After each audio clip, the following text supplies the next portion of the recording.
Bill Maher clashed with scientist Neil deGrasse Tyson over transgender issues in Friday's episode of Real Time with Bill Maher. The host and deGrasse Tyson sparred over why Democrats lost the November elections and if it did, in fact, have anything to do with transgender culture wars. Let's watch that clip. I'm not for canceling anybody on either side. Yeah. So But here's what I think is the scandal. What? This is in Scientific American. Yeah. Less than a year ago. Inequity between male and female athletes is the result not of inherent biological differences between the sexes, but of biases in how they are treated in sports. That's nuts. And it sure ain't scientific, and it's in Scientific American. And that's why the Democrats lost the election. It's true.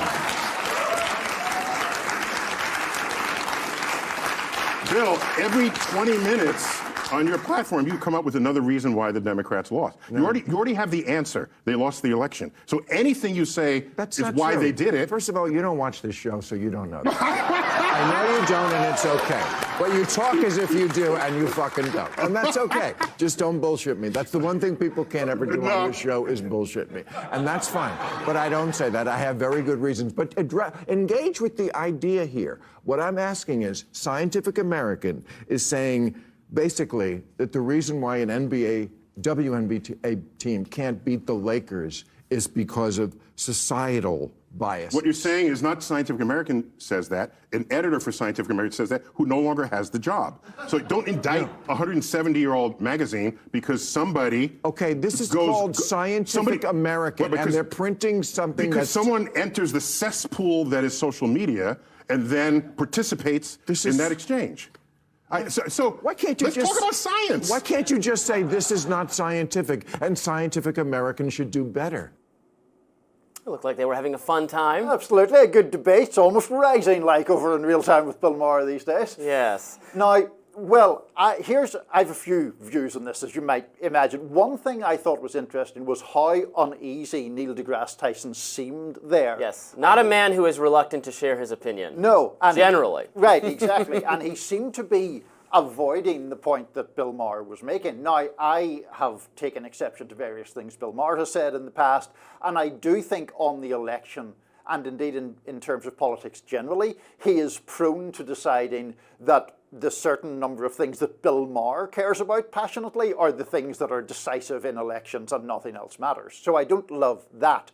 But Maher's point was about this contention in a purportedly scientific magazine that gender disparity in performance was a product of societal biases or prejudices rather than biological differences. That seems on its face a fairly absurd argument. Yes. And Neil deGrasse, and you and I have spoken about this before, and Neil deGrasse Tyson was sort of avoiding that. Just one more point, Robby, on this. In another segment of that discussion, they were talking about the sports issue, and Tyson said, well, women actually do perhaps have an advantage in long-distance swimming, which is true, but for biologically different reasons, which is that women typically have a greater proportion of their body weight in body fat, which gives female bodies extra buoyancy, which can be of assistance in Exactly. That's a biological difference. Because exactly. there are differences in the aggregate, and there are some areas of overlap, but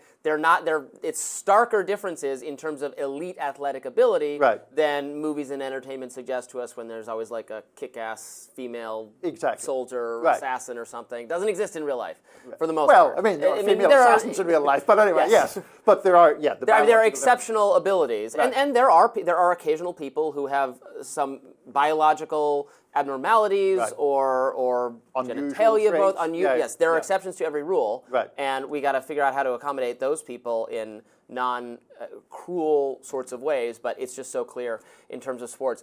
So they were talking about Scientific American, where this editor, whose name is Laura Helmuth, recently resigned after she had a profanity-laced post-election take where she said Gen X, she went after her own generation, Gen X, being full of effing fascists, F them to the moon and back, she said of people celebrating Trump's victory. You know, what? I don't care about that. But We had Jesse Singal, who's a writer, a very slightly left of center, has been attacked by a lot of people on the left, but writes about science issues from, I would say, a free speech perspective and a anti-cancel culture perspective. He wrote an article for the magazine I write for, Reason, about her tenure there.